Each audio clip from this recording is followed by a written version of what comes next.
এই নারী দেখতে দেখতে, ছবি দেখতে দেখতে, উলঙ্গ দৃশ্য দেখতে দেখতে নিজের হাতকে নিজের লজ্জাস্থানে অপব্যবহার করে চরিত্র শেষ, যৌন শক্তিও শেষ, যৌবনের সমস্ত ক্ষমতা সব শেষ করে জীবনটা এক খোলস, জীবনটা এক ঝোঁকা বাক্স বানাইয়া শেষ। আমি জানি বন্ধু, আমি খোলামেলা বললাম আর কি, আমি অসংখ্য যুবক ব্যক্তিগতভাবে আমার সাথে সম্পর্ক রাখে, মহব্বত করে, খোঁজখবর রাখি, জিন্দিগির হালাত কি, হালাত কি। এই জন্য বললাম আমি শক্ত মানুষ, আমাকে বলতেই হবে, এটা আমার সিদ্ধান্ত। মরিবাসী যাই হোক, আমি আল্লাহর কথা, আমার মুসলমানের এই ছেলেদেরকে ফেরাবার চেষ্টা, মুসলমানের এই নওজোয়ানকে ফেরাবার চেষ্টা করতেই হবে। আমাদের এই ছেলেগুলো আমাদের সম্পদ, এগুলো আমাদের। এদের মা মুসলমান, এদের বাবা মুসলমান, এরা মুসলমান মায়ের পবিত্র দুধ খেয়ে বড় হয়েছে, এদের রক্তে ইসলাম। এরা জন্মের পরে ডান কাঁধে বাম কানে আজান একামত শুনছে, কিন্তু বেঈমান দুশ্মন ঠান্ডা মাথায় মাথার চুল থেকে পায়ের নখ পর্যন্ত আমার মুসলিম যুবকদেরকে ইসলাম ভুলায় দিছে। বেঈমান পুরা দখল করে নিস। তোর চুল আমাদের মতো কাফেরদের, তোর প্যান্ট বেঈমানের মতো, তোর গেঞ্জি, তোর হাসবি বেঈমানের মতো।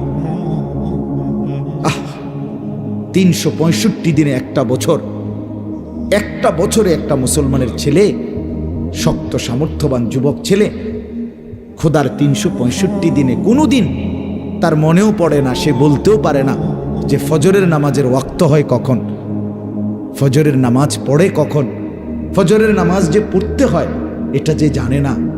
এ মুসলমানের বাচ্চা মুসলমান হয় কেন বলেন বাবা? আমাদের অধপতন কোথায়? আমি ভাবি তো এটা, আজকে যে ছেলেগুলোর 20 বছর বয়স, এরা আগামী 30 বছর পরে এদের এই দুশ্চরিত্র জিন্দিগির পরিণতি কোথায় গিয়ে দাঁড়ায় বলে? সবাই তাকাইয়া রয়েছে আমাদের সমাজে, সমবয়সী ছেলেরা একই গ্রামের পাশে দাঁড়াইয়া রাস্তার পাশে মোবাইল টিপতেছে, ফিক্কা মারতে আছে, বিশ্রী কথাবার্তা বলতেছে। কোনো মেয়ে যাইতেছে, তার দিকে রাক্ষসের মতো, জন্তু জানোয়ারের মতো 10 জনে তারে হা করে দেখতেছে, বিশ্রী কথাবার্তা বলতেছে। মুসলমানের মা বোন স্বাভাবিক নিরাপদে হাঁটবার মতো অধিকারটুকুও নাই। তাহলে এই জঙ্গলি জানোয়ার যে সমাজগুলো এভাবে ভরে গেছে আমাদের ছেলেরা, তাহলে আমাদের আগামী ভবিষ্যৎ কি? হ্যাঁ, আগামী 20 বছর পরে বলেন, আগামী 20 বছর পরে আমার বাংলাদেশ 1971 সাল থেকে 2023 পর্যন্ত কত বছর হয়েছে? হ্যাঁ, 53 বছর।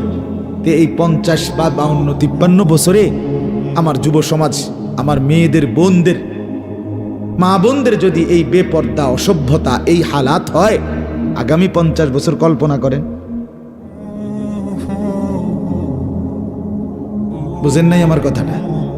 তো বাবারা তো ছেড়ে দিছে, মারা ছেড়ে দিছে, হাল ছেড়ে দিছে, সবাই বাধ্য ফুলাইন যার যেমনি মনে করে চলুক। তাহলে এইভাবে চললে আগামী 30 বছর পরে, 20 বছর পরে হতে পারে নিরাপদ পরিবার আর মিলবে না,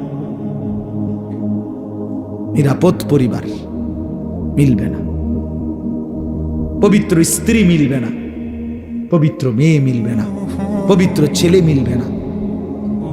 এই সমাজ এলোমেলো, দারহাম বারহাম